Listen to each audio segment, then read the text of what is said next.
Boa tarde a todos, saúdo a todos os presentes, agradeço a participação de vocês nesse momento tão importante, no momento que a gente precisa esclarecer para os nossos munícipes, né, como acontecerá, qual será a operacionalização dessa vacina, quem será vacinado nessa etapa, quem nós procuraremos, né, aonde nós vamos procurar. Então, o objetivo hoje dessa coletiva é que nós possamos esclarecer tanto a população quanto aos nossos colegas profissionais de trabalho como será todo esse processo.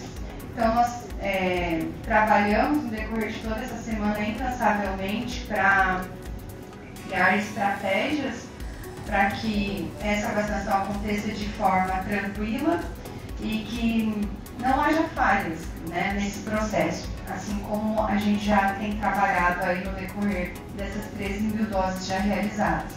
Então, primeiro eu gostaria de agradecer a toda a minha equipe, né, da atenção primária, da vigilância sanitária, vigilância epidemiológica, todos os momentos que a gente tem proposto aí um desafio novo, todo mundo tem se prontificado e trabalhado incansavelmente, noite, sábado, domingo, para que a gente possa atender toda a nossa população da melhor forma. E não digo só na vacinação da campanha da Covid-19, mas em todas as outras ações. Então, a gente está aí criando estratégias de novos modelos assistenciais e envolve também, né, a vacinação, a meta de vacinação, tanto da Covid quanto das outras vacinas que nós temos. Bom, então, para que eu possa começar, para falar um pouco da operacionalização, nós teremos fase dessa campanha, desse novo público. Então, a primeira fase, nós vamos contemplar as pessoas, o grupo populacional, das pessoas com síndrome de Down, independente da idade. Esse público ele será vacinado na segunda-feira, no dia 10/5, na APAI. Então, a gente conversou com a direção da APAI para que a gente possa estar fazendo essa vacinação desse público nesse local. Nós vacinaremos as pessoas, os pacientes doentes renais crônicos em diálise, então diálise peritoneal ou hemodiálise. Então, essas pessoas elas serão obrigatoriamente vacinadas no município de Santo Antônio. Por quê?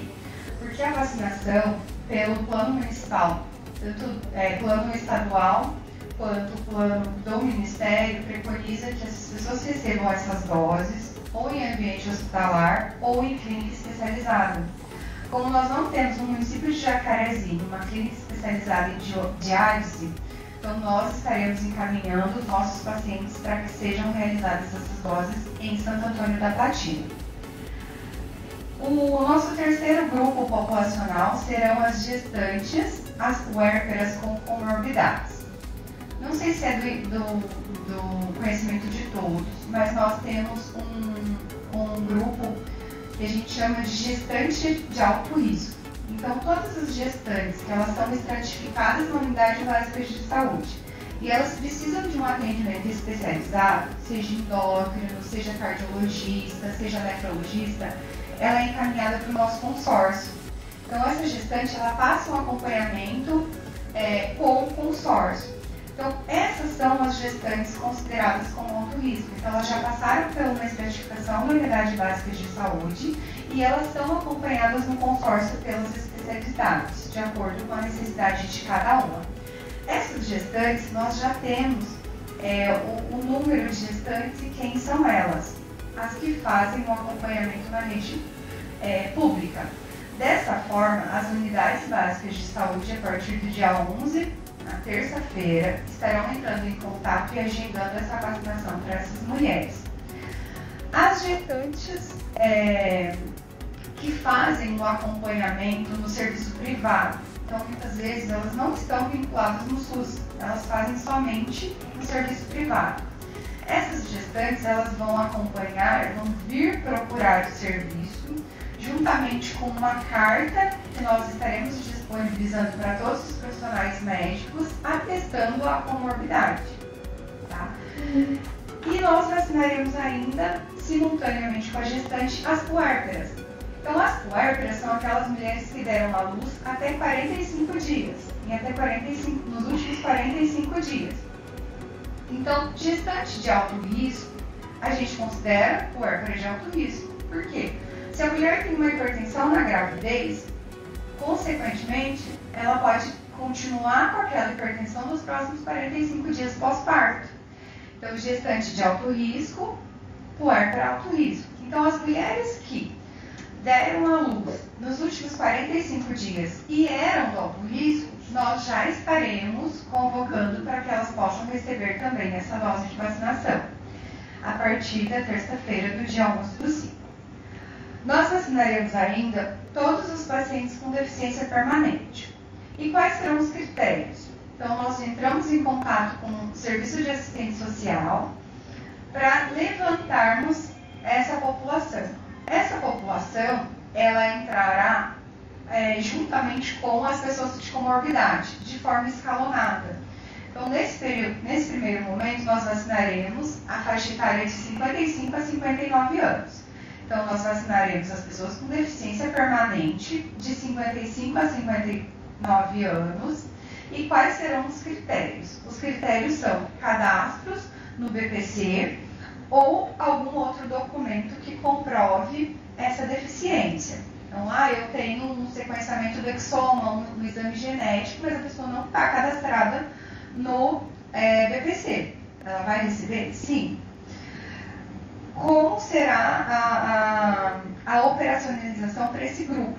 Esse grupo, nós entraremos em contato com a assistente social e a partir de segunda-feira nós vamos agendar no CRAS do bairro Aeroporto, da Vila São Pedro, e definiremos os demais junto com o Serviço de Assistência Social.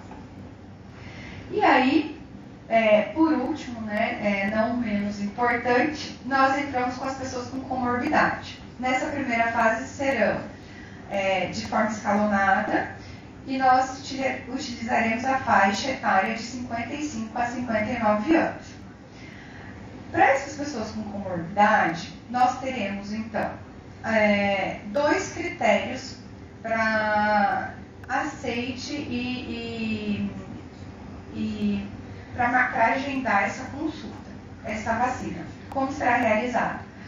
Todos os nossos pacientes que fazem o acompanhamento na unidade básica de saúde, nós solicitamos já para toda a equipe, fazer o levantamento dos prontuários, identificar essas pessoas, atestarem e estarem agendando. Então, o paciente que faz o acompanhamento na unidade básica de saúde, o paciente com comorbidade que faz o acompanhamento na própria unidade básica de saúde, nós utilizaremos como critério o prontuário do paciente. Por quê? Ele nos dá subsídios de que esse paciente é portador daquela comorbidade. E aí nós entramos numa outra seara um pouco mais complicada. E quem não faz o acompanhamento na unidade básica de saúde, como será? Então, a 19ª Regional de Saúde, ela, juntamente com todos os municípios, nós preconizamos uma única carta para todos os municípios. Então, será utilizada uma única carta atestando aquela comorbidade para todos. Nós estaremos disponibilizando no final do dia de hoje na página da Prefeitura essa carta e deixaremos também com a Unimed, com os servidores da Unimed, para que seja disparado aos médicos cooperados.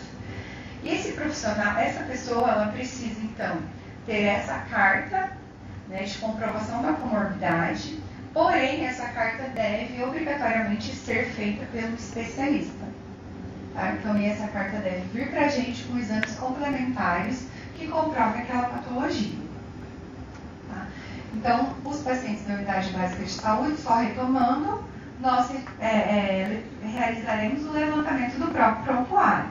Por que a gente não vai requerer documentos da especialidade ou do especialista? Porque esse paciente que faz o acompanhamento, que tem uma comorbidade, ele já passa na especialidade no consórcio, ele faz simultaneamente o acompanhamento na unidade e ele também faz no consórcio. Então a gente consegue já ter todas essas informações, porque é um sistema articulado. Tá? as nossas equipes, elas foram orientadas, né, quanto a essas duas estratégias.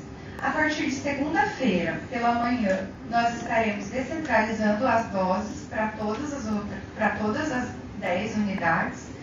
Então, no período da manhã da segunda, as doses vão para a unidade, no período da tarde, as unidades estarão se organizando e entrando em contato com os pacientes que eles já têm um pré-cadastro.